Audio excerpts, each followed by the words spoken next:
Para esta primeira terça-feira,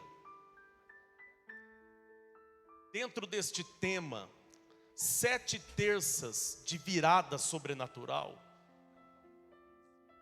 eu quero ministrar uma mensagem profética da parte de Deus para a sua vida com o seguinte tema: porta aberta. Eu quero profetizar porta aberta na tua vida. Quem precisa de uma porta aberta aí? Apocalipse capítulo 3, versículo 8. Apocalipse capítulo 3, versículo 8.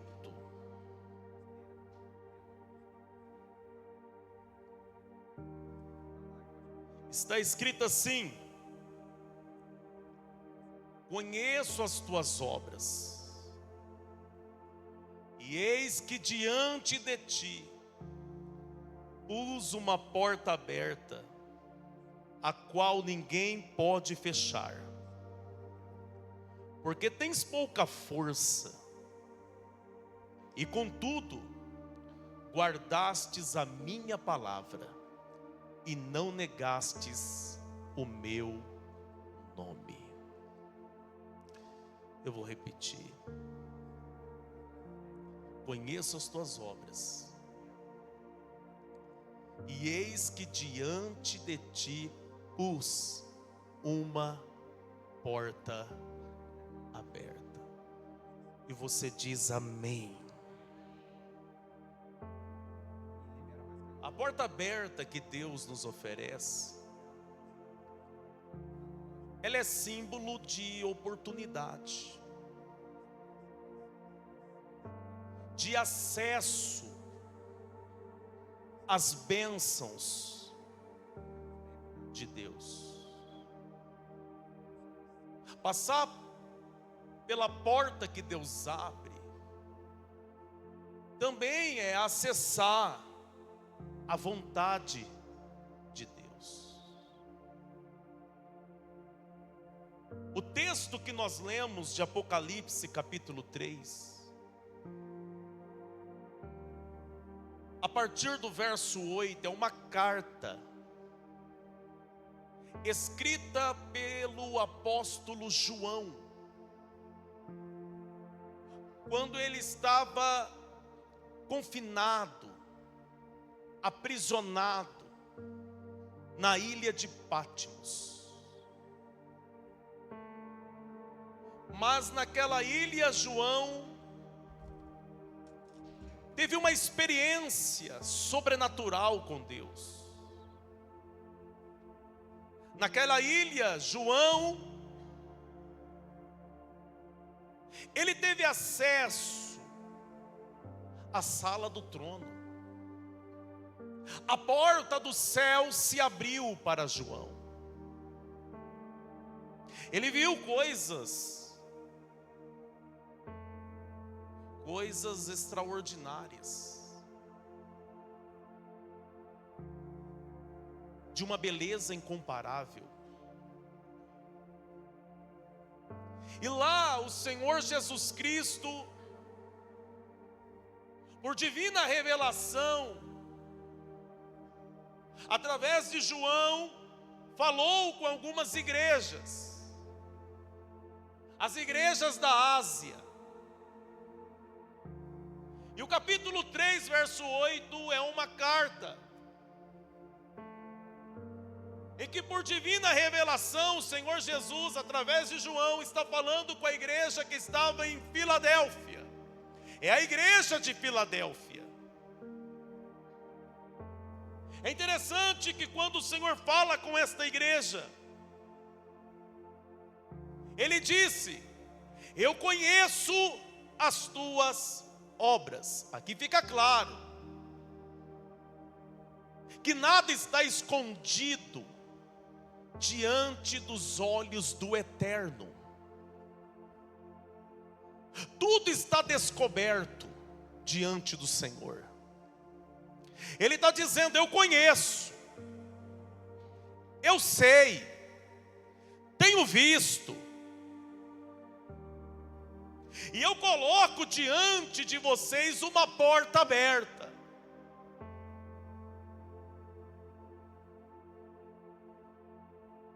A porta em que o Senhor estava abrindo para a igreja de Filadélfia, ela dava acesso ao reino de Deus. Mas essa porta também fala da oportunidade de evangelização. Por quê? Porque a igreja de Filadélfia, ela estava fazendo a diferença. Era uma igreja que guardava a fé. Era uma igreja que perseverava. Era uma igreja que guardava a palavra. Era uma igreja fiel. Mesmo diante dos desafios. Por quê? Porque Filadélfia ficava na Lídia, que é a Ásia Menor, que hoje é a atual Turquia, que nós conhecemos. Só que no ano 17 depois de Cristo, houve um terremoto devastador. Na verdade, foi uma sequência de tremores que devastou, destruiu a cidade de Filadélfia. E com isso, acabou abalando até mesmo a economia local. Porque Filadélfia era uma cidade próspera, conhecida pela produção dos melhores vinhos. Porém, devido aos terremotos, aos tremores, as pessoas já não tinham mais segurança.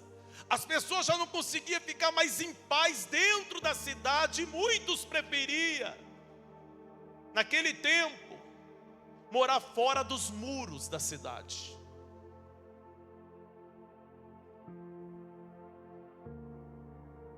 Essa cidade de Filadélfia, além do terremoto, também passava por uma pressão política na época. E a igreja de Filadélfia, além de estar sofrendo devido a tudo que estava acontecendo, também tinha que lidar com a religião pagã, que era muito forte, por conta dos templos pagãos que tinha naquele lugar. Era uma igreja que tinha que enfrentar os desafios, a pressão.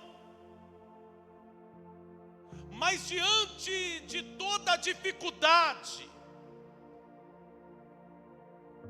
da realidade que eles estavam enfrentando,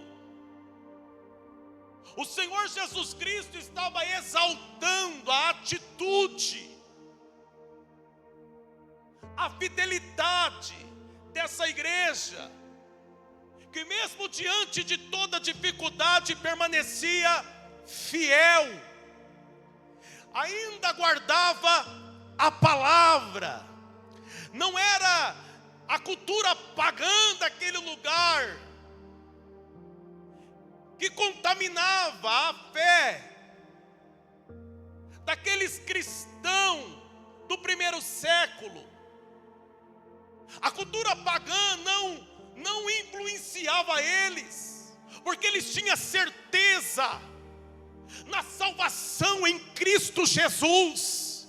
Eles tinham uma convicção, havia uma chama ardente dentro do coração deles. Nós podemos passar até mesmo por situações devastadoras, mas nós permanecemos fiel.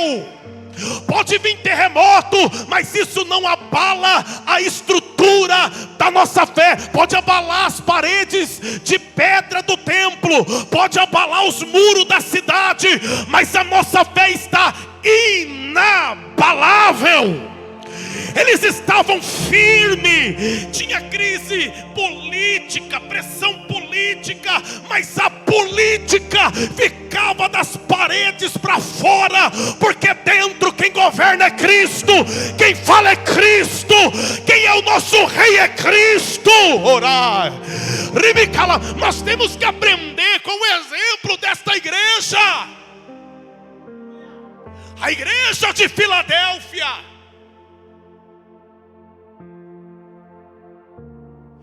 Que nem a cultura da época influenciava eles. Hoje qualquer coisa influencia a nossa fé. Hoje qualquer coisa interfere naquilo que nós cremos. Mas essa igreja aqui não. Essa igreja é fiel. Vê se tem um fiel sentado próximo a você. Vê se tem um fiel aí. Vê se tem. Dá uma olhada para ele. Dá uma olhada para ela. Vê se tem um crente fiel aí. Se ele estiver adorando, se ele estiver exaltando a Jesus, se os olhos dele estão brilhando enquanto eu estou falando, é porque ele é fiel. Talvez ele está meio cansado do trabalho, mas o olho dele está dizendo glória. A atitude dela está dizendo aleluia. Dá uma olhada aí. Dá uma olhada. Dá uma olhada. Olha, mandar, vê se ele veio adorar ou veio assistir. Dá uma olhada aí, isso. Se ele está só assistindo, dá uma chacoalhada santa nele agora, isso. Chacoalha ela, chacoalha ele agora, isso. Chacoalha e fala: acorda, desperta. Olha, mandar, e a soreme calama.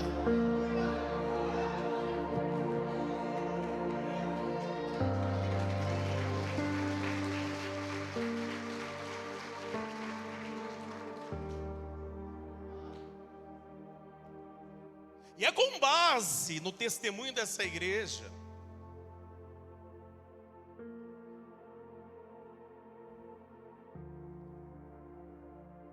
que eu aplico uma mensagem profética no sermão desta noite. O Senhor disse para essa igreja que primeiro guardava a palavra. Se nós continuar a leitura do texto,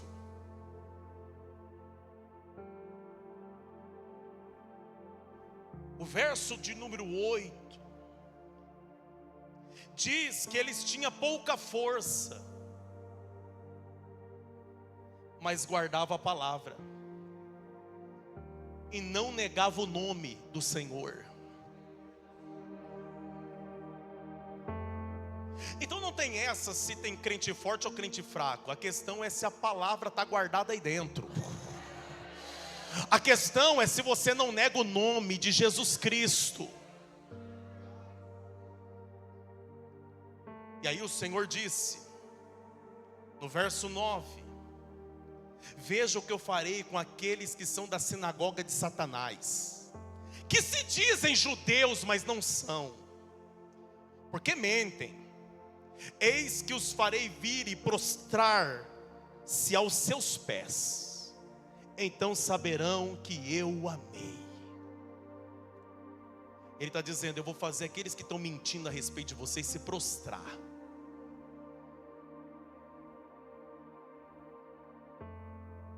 Por quê? Porque a porta está aberta. Vocês têm acesso ao reino.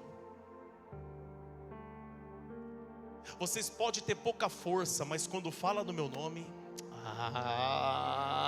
não vou repetir. Vocês podem ter pouca força, mas quando abre a boca para falar do meu nome,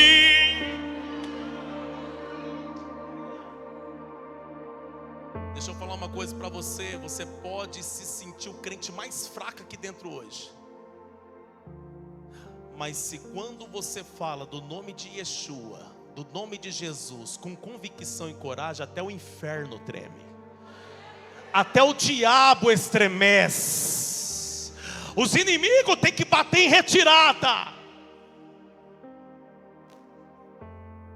Então essa porta aberta, que representa acesso ao reino de Deus, essa porta aberta que representa oportunidades, eu quero que você entenda, usando esse texto, que essa porta não está aberta por mérito humano, ela está aberta por causa da graça. Eu vou repetir, ela não está aberta por causa de mérito humano, ela está aberta por causa da graça e da fidelidade a Deus. Então, preste atenção. Você é a pessoa que Deus quer abrir a porta. Eu vou repetir, talvez esse lado não entendeu muito. Você é a pessoa que Deus quer abrir a porta.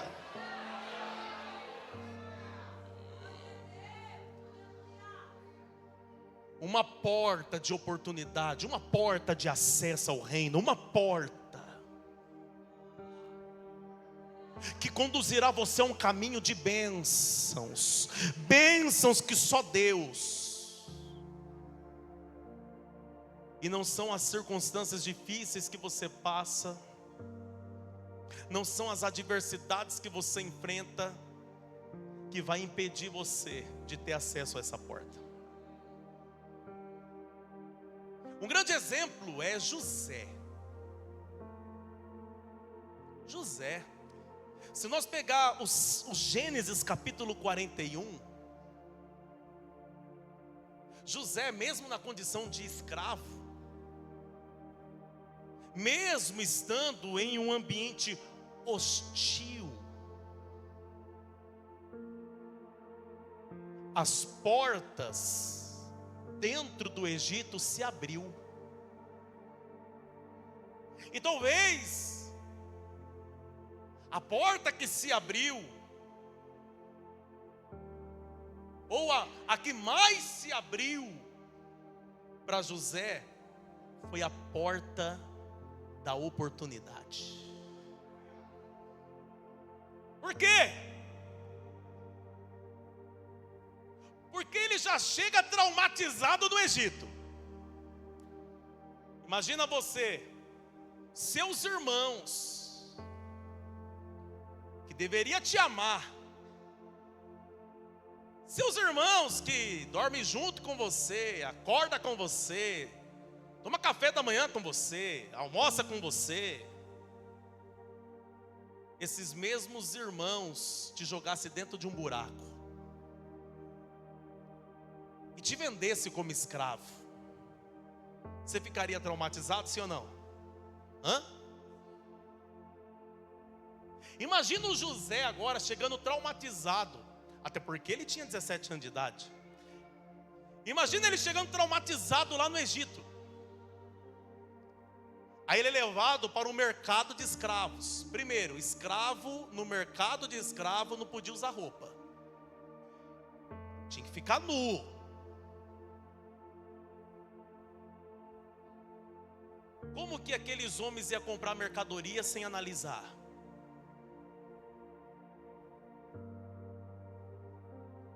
Ninguém queria comprar um escravo com defeito. Olhava toda a arcada dentária. Imagina os homens passando e colocando a mão na boca dele, abrindo a boca dele.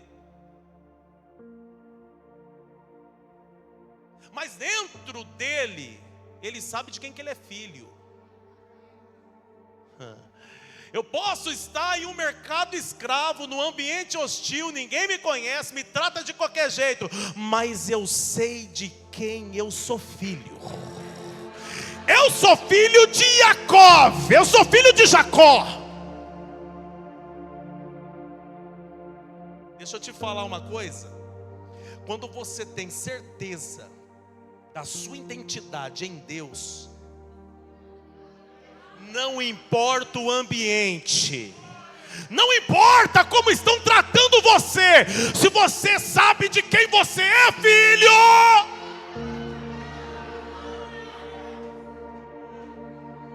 daqui a pouco meu pai me exalta, ou Deus do meu pai vai me exaltar, tá? Fica tranquilo. Hoje vocês podem estar metendo a mão na minha boca, vendo meu dente, vendo meu corpo, mas daqui a pouco, quando a promessa de Deus se cumprir,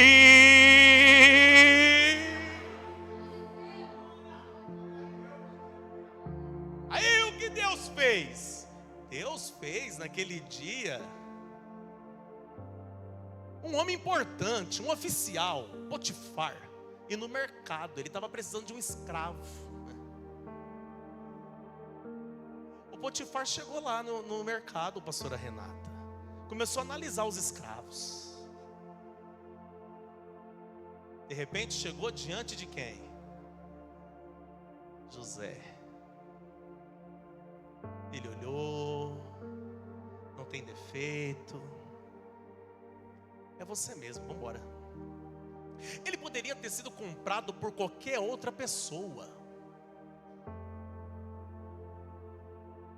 Ele poderia ter sido comprado por um fazendeiro que tem ali umas plantações perto do Rio Nilo. Não, Deus fez um oficial. Alguém que tinha acesso ao palácio.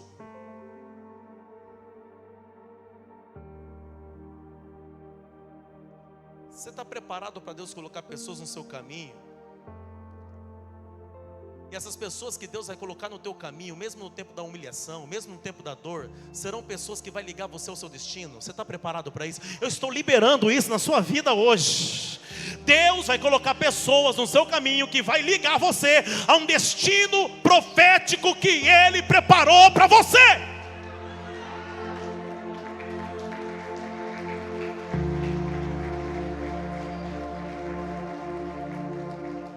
Aí o Potifar leva ele vai trabalhar na horta. Só que era um desperdício ele trabalhar lá. Por quê? Porque o moço é entendido, o moço sabe, o moço sabe falar, o moço sabe se comportar. Não, ele não vai ficar na horta não, vamos colocar ele dentro de casa. Diga assim comigo, a porta da oportunidade. Agora ele já recebe uma túnica de governante da casa, ele é o líder da casa. Depois de Potifar, ele é o segundo homem da casa. Diga, a porta da oportunidade. Pastor, mas ele ainda continua escravo. Ele ainda continua assim, numa situação humilhante, né?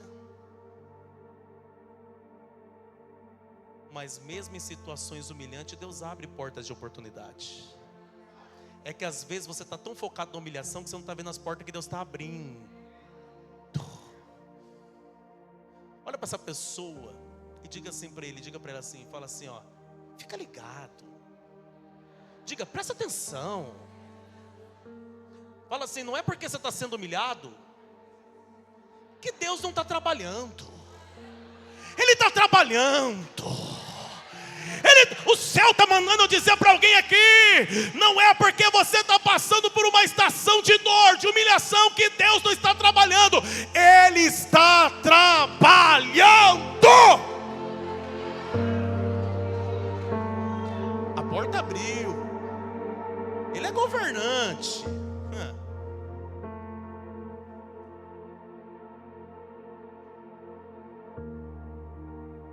Só que aí o inimigo é sujo. Ele fica incomodado com porta que abre. Só que não podemos esquecer, quando lemos a história, que foi necessário ele ser preso. Pergunta por quê? Porque é na prisão que ele vai ter acesso ao padeiro e ao copeiro, que tinha ligação com que ambiente? Com o palácio. Ou seja, mesmo não entendendo o que está acontecendo, Deus está levando ele para ter acesso a pessoas que vai ligar ele ao destino. Alguém vai dizer, por que a mulher do Potifar tinha que dar em cima dele? Por que ela queria deitar com ele?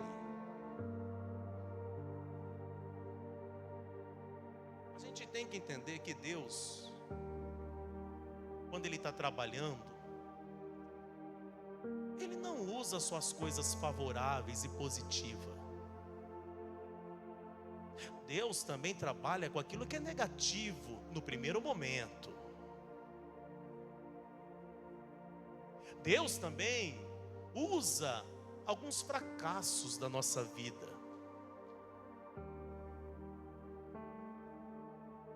Aquilo tudo era Deus dizendo: fica tranquilo, José, eu estou com você. Mas é a tentação, mas eu estou com você. É uma falsa acusação, mas eu estou com você. Então eu entendo que até o diabo é o diabo de Deus.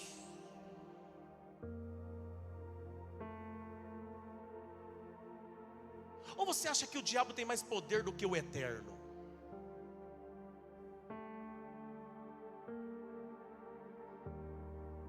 Deus também usa o diabo. Ou você acha que Deus não tem mais poder e nem controle sobre ele?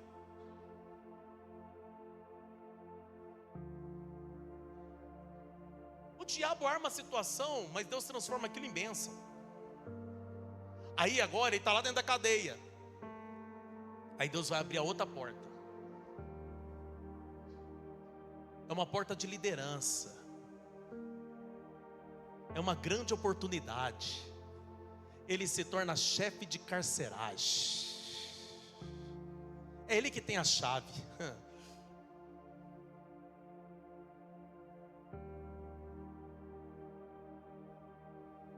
Aí Deus liga, conecta ele a um copeiro do faraó. Lá dentro daquela prisão, Deus deu revelações profundas para ele. Ele é usado por Deus. Ele disse para o copeiro: o dia que você estiver diante de faraó, lembra de mim. O copeiro esquece. Mas é Deus que permite o copeiro esquecer. Pergunta por quê? Porque Deus ia criar uma oportunidade, abrir a porta da oportunidade para ele ter acesso ao faraó. Porque se o copeiro lembra dele antes, talvez ele ia lá para lavar umas taças. Mas como Deus não chamou José para lavar taça, Deus chamou José, foi para ser governador. Então é necessário ficar esquecido 2 anos. O céu está falando para alguém aqui: você está esquecido, você está esquecida, mas é esquecido pelos homens, não pelo céu. Eu estou profetizando. Você está esquecido pelos homens, mas você não está esquecido por Deus. Não, o ambiente está profético. Coloca a mão na pessoa que está perto de você e diga assim: você pode estar se sentindo esquecido, mas lembre-se, esquecido pelos homens, mas não por Deus.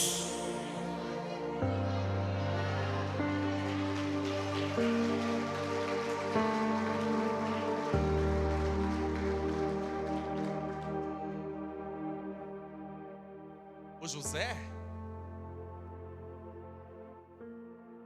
agora vai ser lembrado. E ele é lembrado um dia depois que Faraó ficou perturbado. Faraó teve um monte de sonho. Sonhou com vaca, sonhou com espiga de milho, sonhou com um monte de coisa. Sonhou com vacas magras, vacas gordas. As vacas magras destruía as vacas gordas. Aí ele ficou perturbado, chamou o feiticeiro não resolveu. Chamou o povo da alta magia, o povo da alta magia também não soube decifrar. Chamou todo mundo, todo mundo ia passando diante do faraó. Eles faziam os negócios deles lá e nada acontecia.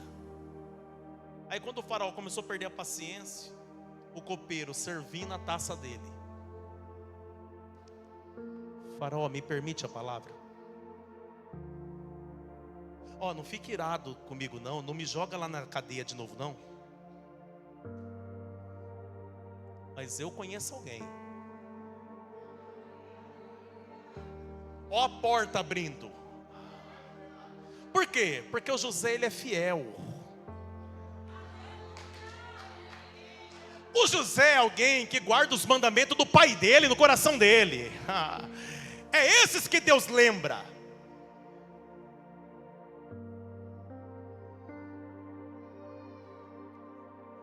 Eu conheci um rapazinho chamado José lá na cadeia. Pensa num menino diferenciado. Você acredita, Faraó, que ele decifrou meu sonho? Revelou o meu destino? Aqui estou eu. Ele disse que eu estaria te servindo novamente. Ah, o padeiro também sonhou. Sonhou. E ele? Revelou. E aí, se lascou. Ele disse que depois de 3 dias ele ia morrer. Chama ele então. Lá vem o José, sujo, barba grande. Quando ele vai entrando, o Faraó falou assim: dá um banho nele, coloca roupas limpas nele, faz a barba dele.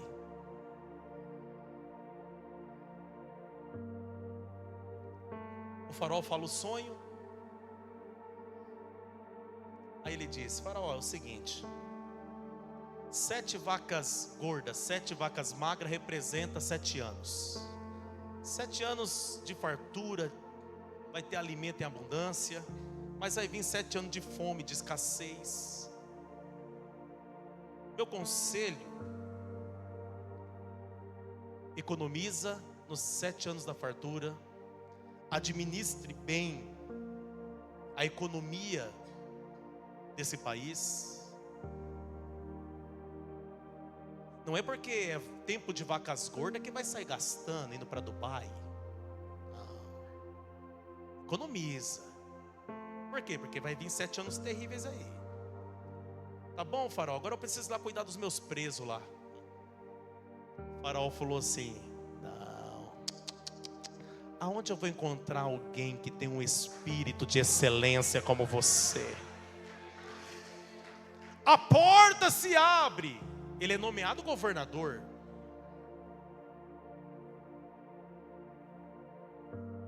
Olha para essa pessoa próxima a você. Profetiza na vida dele, profetiza na vida dela e diga assim: o Senhor também está abrindo uma porta na sua vida. Agora, nós precisamos entender as características da porta que Deus abre.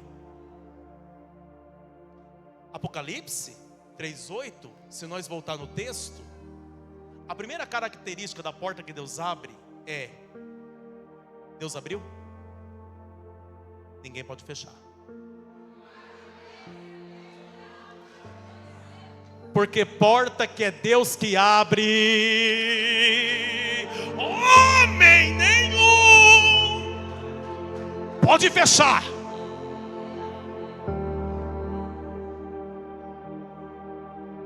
Foi Deus que abriu? Aí do homem então, que tentar fechar. Aqui fica claro que Deus, Ele está no controle das portas que Ele abre. Ah não, vou repetir. Deus está no controle das portas que Ele abre. Agora, precisamos entender, dentro dessa característica da porta que Deus abre, é para quem Ele abre.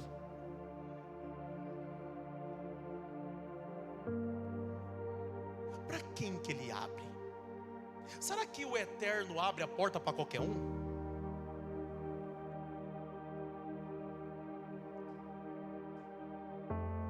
Será que o divino, Meleque Aulan, Rei do Universo, abre a porta para qualquer um? Para quem que Ele abre? Pergunta para o pastor: para quem que Ele abre?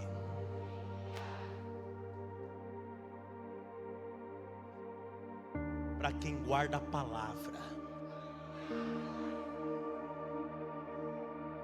Está escrito no texto. Vocês têm pouca força. Então para Deus,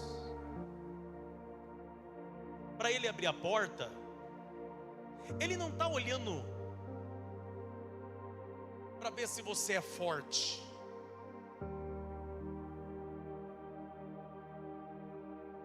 muitas vezes as nossas escolhas é baseado na força. Lembra? Cadê os homens? Levanta a mão aí. Quando você jogava bola? Não, porque hoje você não joga mais, né, filho? Casou.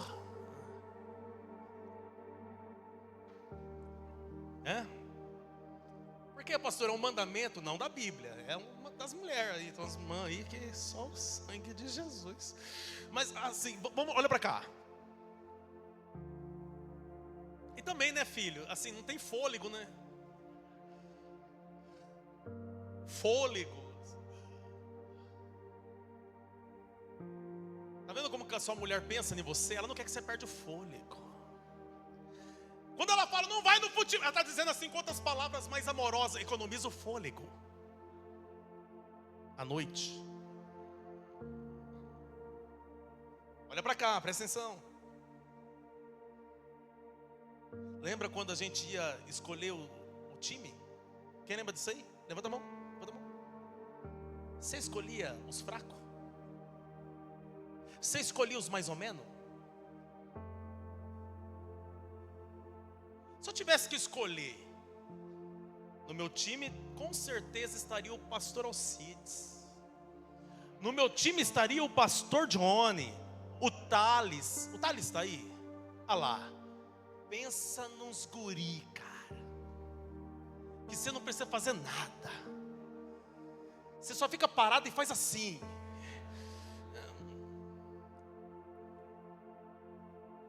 Você não escolhe o fraco, o bola murcha. Não. Agora, temos que entender que o céu, o critério do céu, na questão das escolhas, é diferente do critério dos homens. Deus não está procurando gente forte. Porque se Deus procurasse gente forte, nunca teria escolhido Davi. Teria escolhido os irmãos dele, que eram muito mais fortes, tinha muito mais presença, fazia parte do exército do rei Saul. Até o profeta Samuel ficou meio confuso quando olhou para os irmãos de Davi, quando Deus mandou ungir o próximo rei de Israel, e ele ficou olhando, ele olhou para Samar, ele foi olhando, ele falou, não, certamente é esses meninos aqui, formoso, bonito, forte. Quando ele vai derramar o óleo, o eterno brada lá do céu dizendo, ei, guarda o chifre com óleo, porque quem eu quero ungir não está na sala.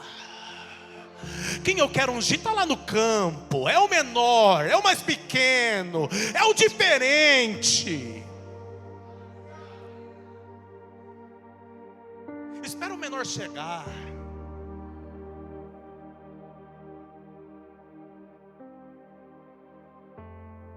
O critério do céu sempre vai ser diferente. Então, se você acha que você vai ser escolhido por mérito humano, caiu do cavalo. Porque Deus não se baseia em méritos humanos. Deus, na verdade, vai procurar a palavra dele se está dentro do teu coração. Ele vai procurar. Será que a palavra está aqui dentro? Será que está aqui dentro? Será que está aqui dentro? Pode ser o mais ratítico, pode ser o mais fraco, mas se a palavra está dentro, é escolhido, é chamado, é levantado.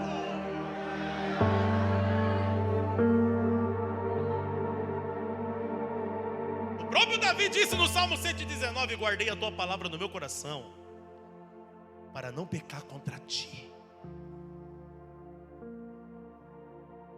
Pergunta para essa pessoa, tem palavra de Deus aí dentro?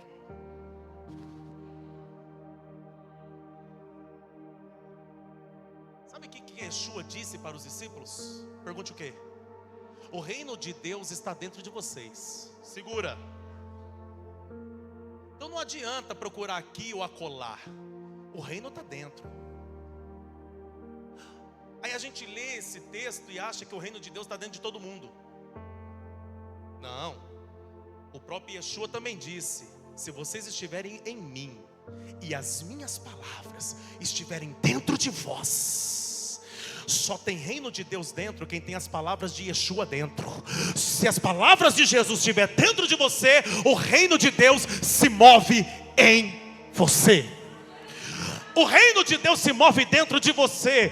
Sabe, se nós conseguíssemos enxergar aqui, dentro da ótica espiritual, você não ia ver só uma pessoa bonita, cheirosa, bem vestida, sentado perto de você. Não.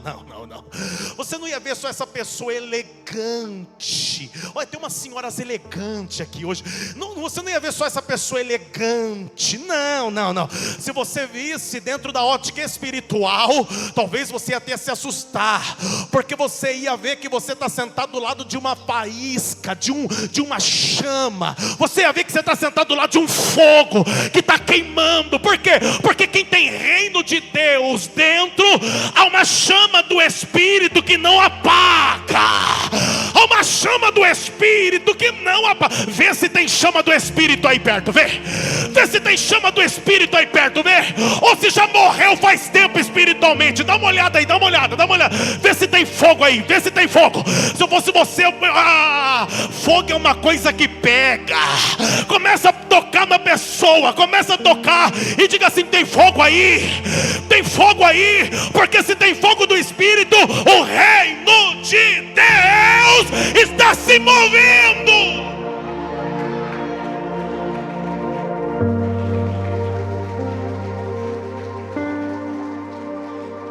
Só tem reino de Deus dentro quem tem a palavra guardada. Olha para essa pessoa e fala assim: o pastor está revelando códigos hoje, hein? Às vezes a gente dá uma segurada, mas olha para cá. Segundo, primeiro, quem guardar. Segundo, quem não nega o nome. Ele disse: não negastes o meu. Vocês não têm vergonha do meu nome. Vocês não negam o meu nome. Como que você quer que Deus abra uma porta para você se você tem vergonha dele? Você tem vergonha de falar para os outros que você serve a Ele? Como que você quer que Ele abra uma porta para você, sendo que você esconde que a sua fé está nele, que você é fiel a Ele? Porque você tem vergonha. É os meus amigos, é as minhas. Eu tenho vergonha. Aí eu tenho vergonha. E naquele dia, e se o céu ter vergonha do teu nome também?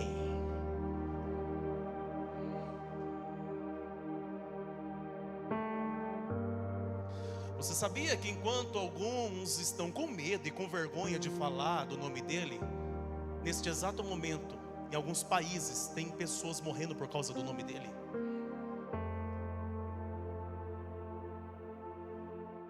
Baleado, decapitado, rasgado, afogado, mas não nega.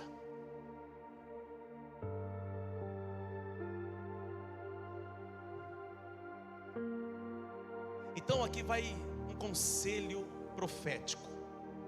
Quer que as portas se abrem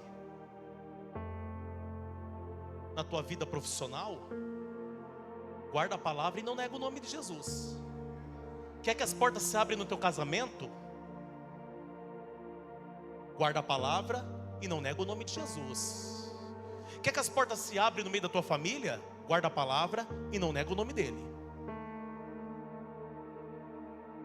Olha para essa pessoa agora com aquele olhar meio assim, aquele olhar profundo, e pergunta assim: entendeu? Você entendeu?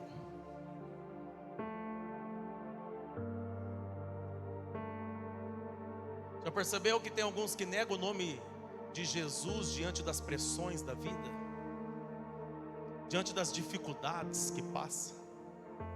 Não aconteceu nada na minha vida na igreja, eu vou procurar outro meio. Eu vou procurar outra alternativa.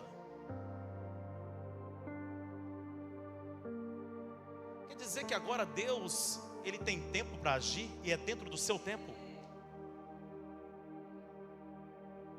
Ou é no tempo dele? Porque no tempo dele, se você é fiel, a porta já está aberta, aleluia. E eu profetizo que Deus está abrindo uma porta na sua vida hoje. Deus está abrindo uma porta para a sua vida hoje, para um novo emprego, para uma restauração familiar. Ele está abrindo uma porta para o teu ministério hoje. Ele está abrindo uma porta para a tua empresa hoje. Ele está abrindo uma porta hoje. Você consegue visualizar a porta se abrindo? A fé é o firme fundamento das coisas que se espera e a prova daquilo que não se vê. Mas se espera, já existe em algum lugar. Aonde que existe? Na mente daquele que está acreditando, no coração daquele que está acreditando. Então dentro do teu coração, começa a imaginar essa porta se abrindo. Começa a imaginar essa porta se abrindo. E o céu está dizendo hoje para você: não desista diante das dificuldades. Não retroceda, não desanime, continue acreditando. Por quê? Porque se a porta está abrindo, é você que Deus quer que atravesse essa porta. É você que Deus escolheu para passar por essa porta. Essa porta já está aberta.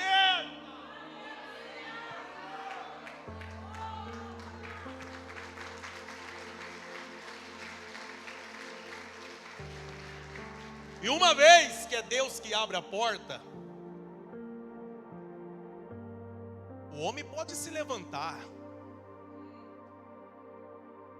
mas a porta ele não fecha.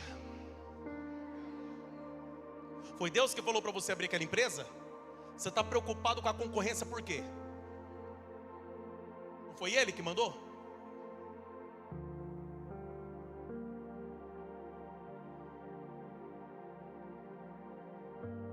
Foi Deus que abriu a porta? Para a restauração da tua família, do teu casamento?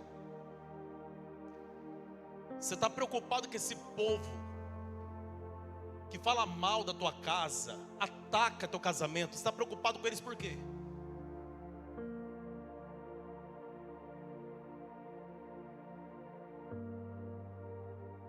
Muitos vão se levantar mesmo, e daí? A minha confiança está no Deus que abriu a porta. Talvez tem gente tentando fechar a porta, tentando tirar você da cadeira, tentando dar uma rasteira em você. Deixa tentar.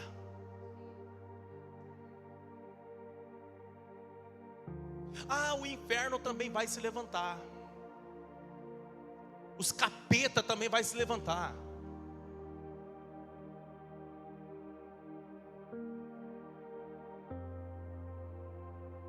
Só quem foi que abriu a porta? Porque se foi Deus que abriu a porta, pode levantar homem, pode levantar inferno, pode levantar capetolândia, pode vir tudo. Porque se Deus abriu a porta, a capetolândia não fecha, o fofoqueiro não fecha, a linguaruda não fecha, o invejoso não fecha. E foi Deus que abriu. Eu estou com medo. Por quê? Porque fulana falou que vai fazer um trabalho. Deixa fazer trabalho. Porque enquanto ela faz trabalho, você ora. Você fala com Deus. Porque enquanto estão fazendo trabalho para algum espírito aqui ou ali, você fala com aquele que é pai de todos os espíritos. Ele é o pai de todos os espíritos.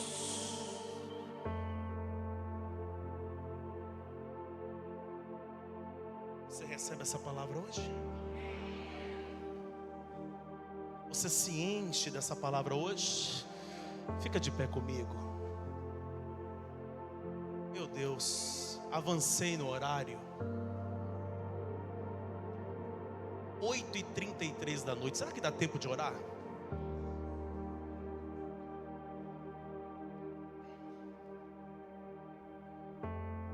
Para cada terça-feira nós vamos ter um ato profético. Para cada terça. O de hoje, eu vou orar consagrando essas chaves aqui, ó. Pronto, o pastor agora vai entregar a chave do milagre. Deixa eu te falar uma coisa. Isso aqui não vai abrir nem a fechadura daquele armário que você perdeu a chave. Mas eu vou te falar uma coisa. A questão não é a chave. A questão é a fé. Isso aqui é um ato profético. Você tem que entender que tudo que está na mão de um ungido é potencializado. Eu vou orar por essa chave. Até quem está debaixo de opressão maligna, que tem um espírito aí, obsessor, quando pegar essa chave vai pegar fogo na mão, vai gritar. Pastor, o senhor fala isso com base no quê? No cajado de Moisés. Era só um pedaço de madeira, era um galho.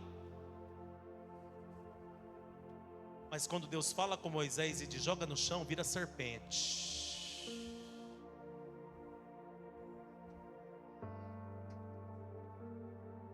As águas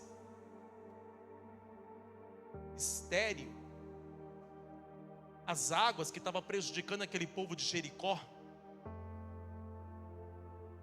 quando foram falar para Eliseu, o lugar é bom, estratégico, mas as águas é péssima. Eliseu disse, traga um prato de cerâmica novo, branco, coloca sal dentro dele. Ele foi lá e jogou o sal na fonte. E desde aquele dia as águas foram purificadas. Eu estive em Jericó e eu toquei nessa água. Na fonte de Eliseu.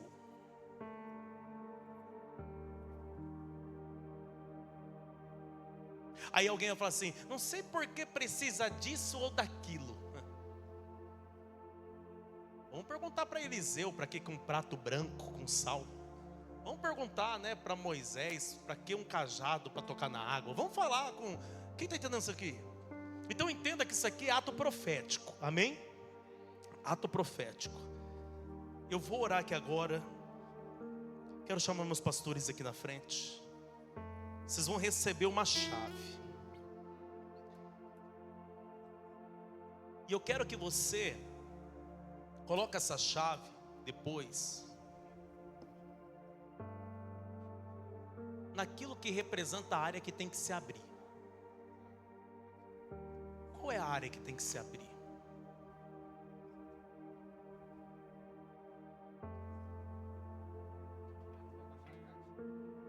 Sabe o que o céu está falando aqui? Tem pessoas que você já não tem mais alegria. Você passou por um casamento que você foi humilhada. Você sofreu.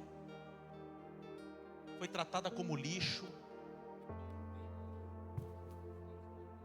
E separou.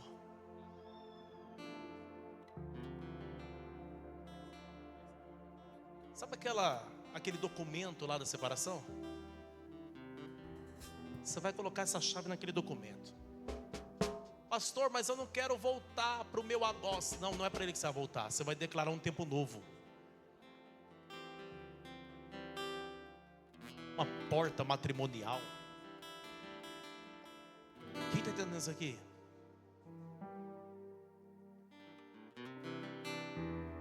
Fecha os teus olhos. Fecha os teus olhos. Qual é a área que tem que abrir?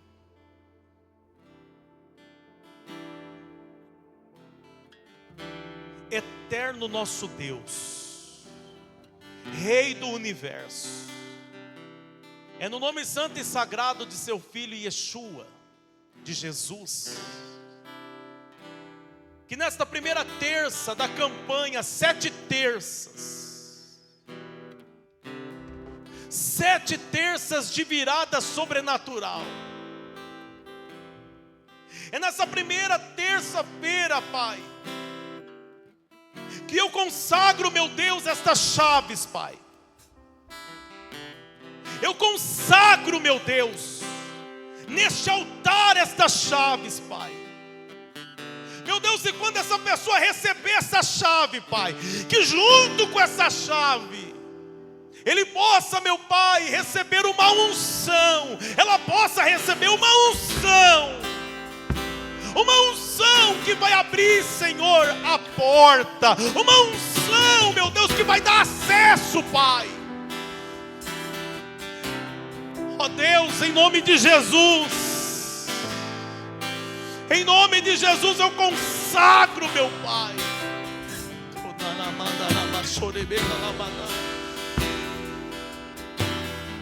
Meu Deus, consagrado está. Consagrado está no nome de Deus Pai, Deus Filho e Deus Espírito Santo. E nós profetizamos que portas se abrirão. Profetizamos, meu Deus, sobre estas chaves, Pai, sobre estas vidas. Nós profetizamos, meu Pai, a bênção. A bênção de Deus, em nome de Jesus.